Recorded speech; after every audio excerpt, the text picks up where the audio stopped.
Regardless of how much the regime maintains some apparatus of state, it's no longer legitimate.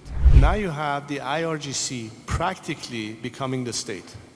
You're talking about an IRGC that is now almost in control of governance. They make the final decision.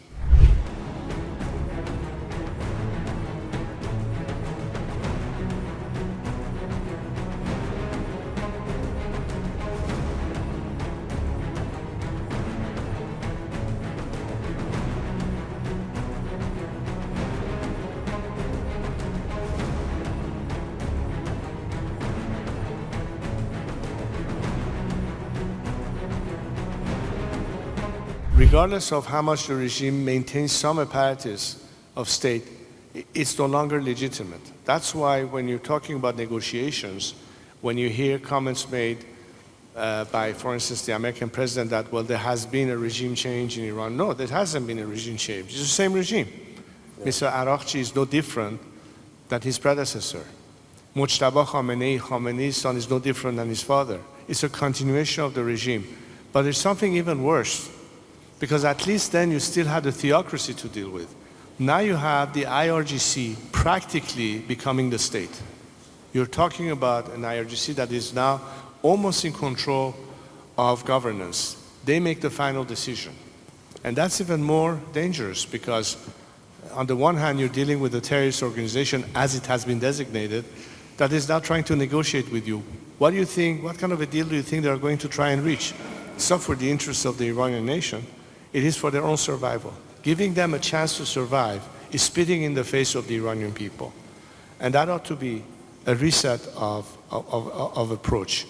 Why is it that right now that they're weak, right now that they're crumbling, all of a sudden you stop the momentum only because you think that you might obtain a different deal this time?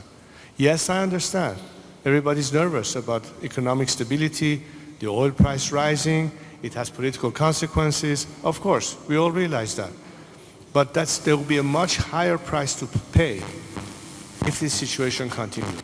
Much worse than you can imagine. And people in the region are nervous because they see a wounded animal that it will now retaliate in revenge. That cannot be allowed. There's no point of return, in my opinion. I haven't obtained it through the ballot box, but I think I obtained it as a mandate of support demonstrated by people inside.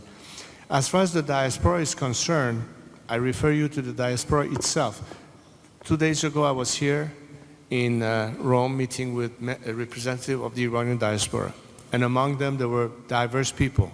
Some were monarchists, some were Republicans, some represented our religious communities, our ethnic communities, artists, athletes, most importantly, the most recent victims of the January 8th and 9th crackdown that came having lost a brother or a sister in that battle. The objective of my tour is very simple. I've been constantly on tour for years, but now I think the world is beginning to see an end to this regime. They're beginning to see the necessity to put an end to this regime. They need to understand better how change can occur, that they won't have, like the bad experience of the Ba'athification in Iraq, chaos post-collapse. And that's exactly the kind of points that I'm there to explain to legislators, to policymakers, that unlike what happened in Iraq, we can have a very stable transition. My most important strategy in this is, in the spirit of national reconciliation, to invite as much defections as possible within the regime, so that unless for those who have their hands soiled in the blood of the Iranian people, most of them should and can survive regime change, whether they are in the military or paramilitary or security forces or the civilian bureaucracy. We need them for stable transition.